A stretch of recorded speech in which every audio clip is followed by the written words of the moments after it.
تب سے ہی اندازہ ہو گیا تھا، سب کو اندازہ تھا کہ اب یہ کام اس طرح سے ہوگا، اور اس لیے یہ حکام کو کہا گیا اور پھر اندر افسروں کے تبادلے کیے گئے، اور تبادلے کر کے پھر ٹاسک دیا گیا۔ پھر میں نے 15 مارچ کو یہ ٹویٹ کر دیا تھا کہ یہ مریم صاحبہ کی خواہش، نواز شریف کا حکم یہ دے دیا گیا، چیئرمین نیب کو یہ بات پہنچا دی گئی ہے کہ اب آپ نے عمران خان کو گرفتار کرنا ہے، بشرا بی بی کو گرفتار کرنا ہے، ان سب کو گرفتار کر کے وہیں پہ رکھنا ہے جہاں پہ نواز شریف، شہباز شریف اور مریم صاحبہ کو رکھا گیا تھا۔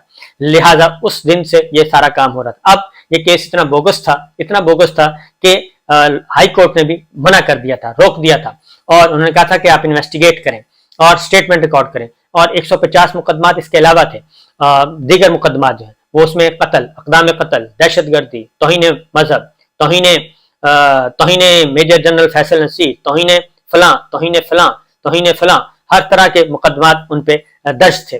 ان پہ پھر قاتلانہ حملہ بھی ہوا، عمران خان پہ قاتلانہ حملہ بھی ہوا، اور وہ باجوہ صاحب کے دور میں ہوا، وزیر آباد میں ہوا۔ انہوں نے پھر وہیں سے انہوں نے اپنے ایف آئی آر دینے کی بات کی، اس کی طرف بعد میں آتا ہوں، لیکن پہلے یہ چیئرمین نیب اور نیب کا جو میں سورسز کے مطابق بتا رہا ہوں، ان کو یہ ٹاسک دے دیا گیا۔ میں نے 15 تاریخ کو یہ ٹویٹ کر دی، اور اس کے بعد پھر یہ کوششیں کی جا رہی تھیں اور مسلسل کوششیں کی جا رہی تھیں، لیکن کیونکہ کیس میں جان نہیں تھا اس لیے ان کو گرفتار۔ اور اس کے علاوہ اب آپ اندازہ کریں کہ ابھی تک کسی اور کو طلب نہیں کیا گیا، کسی کو بلایا نہیں گیا، کسی کو پتہ نہیں کیا گیا، اور ان کو اب آج اسلام آباد ہائی کورٹ میں یہ سارے کا سارا سین کریٹ کیا گیا۔ اب اس میں اسلام آباد پولیس موجود نہیں تھی، اسلام آباد پولیس آئی جی جو کمرہ عدالت میں کہہ رہے ہیں کہ میرے پاس نوٹس موجود ہیں، ان کے پاس نوٹس موجود، لیکن وہاں پہ اندر کس نے گرفتار کیا؟ فورسز نے گرفتار کیا۔ بیرسٹر گوہر اندر کا سین جو ہے وہ بایو میٹرک، میں آپ کو بتاتا ہوں کہ پہلے سے لوگ موجود تھے وہاں پہ، پہلے سے پہنچے ہوئے تھے۔ گرفتاری کا سارا پلان عقبی دروازے سے یہ سب کچھ ہو رہا تھا، میڈیا فرنٹ دروازے پہ تھا، یہ سب عقبی دروازے سے ہو رہا تھا۔ اور جیسے عمران خان کو اتارا گیا اور گرفتار کہاں سے کیا گیا؟ کمرہ عدالت۔ جب آپ پٹیشن فائل کرتے ہیں تو آپ کے بایو میٹرکس ہوتے ہیں تاکہ تصدیق ہو سکے کہ آپ اوریجنل ہی ہیں اور آپ کی ول سے ہی یہ ساری پٹیشن ہو رہی ہے۔ عمران خان صاحب وہاں گئے ہوئے تھے اور وہاں پہ انہوں نے اپنی بایو میٹرکس کروائی۔ جیسے ہی وہ کروا رہے تھے وہاں پہ پہنچ گئے گرفتار کرنے والے، اٹھانے والے وہاں پہنچے، اور اندر وکلا بھی موجود تھے اور ان کے گارڈز بھی موجود تھے۔ پہلے دروازہ توڑنے کی کوشش کی گئی، پھر ونڈو کے شیشے توڑے کیے، اور شیشے توڑ کے اندر دروازے کے اندر داخل ہوا، پھر سپرے مارا گیا اور آنکھوں میں سپرے کیا گیا، ناک میں، کانوں میں، اس طرح کے پورے ماحول کو سپرے زدہ کر دیا گیا، اور تاکہ لوگ جو ہیں وہ بدحواس ہو جائیں۔ اور اس کے باوجود ان کے سیکورٹی گارڈ نے ان کو بچانے کی کوشش کی، پھر ان پہ تشدد کیا گیا۔ سیکورٹی گارڈ نے بتایا کہ جناب یہ ہمارے ہی، کیونکہ سیکورٹی گارڈ جو ہے وہ ریٹائرڈ کمانڈوز تھے، ریٹائرڈ کمانڈوز نے بتایا کہ یہ تربیت یافتہ فوج کے کمانڈو تھے، یہ کمانڈوز تھے، یہ رینجرز کے، یہ سپاہی کے لوگ نہیں تھے، یہ عام سپاہی نہیں تھے، ان کو ویل ٹرینڈ تھے، وہ بتا رہے ہیں، انہوں نے اسٹیٹمنٹ میڈیا پہ، سوشل میڈیا پہ چل رہا ہے۔ پھر بیرسٹر گوہر نے بتایا کہ وکلا پہ بھی تشدد کیا گیا، ان کو بھی مارا پیٹا گیا، اور پھر عمران خان صاحب کے سر پہ مارا گیا، پھر ان کی زخمی ٹانگ پہ مارا گیا، اور ان پہ تشدد کیا گیا، اور ان کو وہاں سے اٹھایا گیا، اٹھا کے پھر ان کو گھسیٹتے ہوئے، آپ نے وہ ویڈیوز دیکھنی، وہاں پہ لے جایا گیا، اور یہ سارے کا سارا پہلے سے بندوبست کیا۔ کمرہ عدالت میں چیف جسٹس اسلام آباد ہائی کورٹ اور دیگر آنریبل ججز ان کا انتظار کر رہے تھے کہ عمران خان بایو میٹرکس کے لیے گئے ہیں، لیکن پتہ چلا ان کو گرفتار کر کے لے جایا گیا ہے۔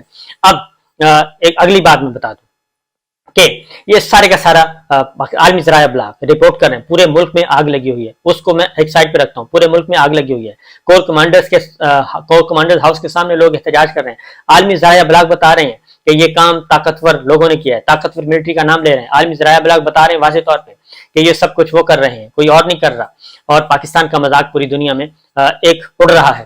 اور وزیر داخلہ رانا ثناء اللہ صاحب بڑی ہی چالاکی سے اور چابک دستی سے، شاطرانہ طریقے سے بتا گئے ہیں کہ یہ سیکورٹی فورسز کی مدد سے گرفتار کیا گیا ہے، سیکورٹی فورسز کی مدد سے گرفتار کیا گیا، وہ بھی بتا گئے ہیں تاکہ یہ آگ لگے، پاکستان کے عوام اور فوج ایک دوسرے کے آمنے سامنے ہوں اور نفرت زیادہ پھیلے، یہ وہ بتا گئے ہیں۔ اس لیے میں اپیل کرتا ہوں یہ کہ افواج پاکستان سے ایک ویل وشر کے طور پہ، ایک پاکستانی کے طور پہ میری ایک ریکویسٹ ہے کہ جناب یہ آپ 4 سٹار جنرلوں سے، 3 سٹار جنرلوں سے، پاکستان کی مسلح افواج کی، چاروں مسلح افواج کی لیڈرشپ سے میری ریکویسٹ ہے، chairman joint chief of staff committee general Sahir Shamshad Mirza سے، army chief general Asim Munir Sahab سے، سید عاصم منیر صاحب جو حافظ قرآن ہے، اللہ تعالیٰ نے ان کے سینے میں قرآن مجید رکھا ہوا، ان سے میری اپیل ہے، اور پاک بحریہ کے سربراہ امجد خان نیازی سے میری اپیل ہے، اور پاک فضائیہ کے سربراہ جناب ظہیر احمد بابر سے میری اپیل ہے، ان سے ریکویسٹ ہے کہ خدا کے لیے سوچیں ذرا یہ ہو کیا رہا ہے۔ کیا ایک افسر جو کہ ایک 2 سٹار جنرل ہے، کیا اس کی یہ سب کچھ اس کی وجہ سے ہو رہا ہے؟ کیا وہ اتنا ہی، کیا وہ سب سے بڑا، وہ ادارے سے بھی بڑا ہو گیا ہے؟ کیا وہ فوج سے بھی بڑا ہو گیا ہے؟ کیونکہ ماضی میں مریم صاحبہ نے، نواز شریف صاحب نے ایک ڈی جی سی پہ، میجر جنرل عرفان ملک پہ ایک الزام لگایا تھا، اور ان پہ الزام لگایا تھا، پھر سیکٹر کمانڈر پہ الزام لگایا تھا جو کہ بریگیڈیئر تھا، تو آرمی چیف جنرل باجوہ نے ان دونوں کو تبدیل کر دیا تھا، اور نواز شریف صاحب نے سنگین دھمکیاں دی تھیں نواز شریف صاحب نے مریم صاحبہ نے، کیونکہ اس میں کہا گیا تھا کہ سمیش کر دوں گا، تو اتنی سی بات تھی، اور ان کو سنگین دھمکیاں دی گئیں باجوہ صاحب کو، اس وقت کے D G I S I کو، تو ان کو تبدیل کرنا پڑا تھا میجر جنرل عرفان ملک صاحب کو۔ لیکن اس وقت کیا ہو رہا ہے؟ اس وقت عمران خان صاحب آن دا ریکارڈ ہے، اور وہ اس افسر کے خلاف ایف آئی آر درج کروانا چاہتے ہیں۔ چودھری پرویز الہی صاحب کل بتا چکے ہیں بطور وزیر اعلیٰ کہ میں نے روکا تھا۔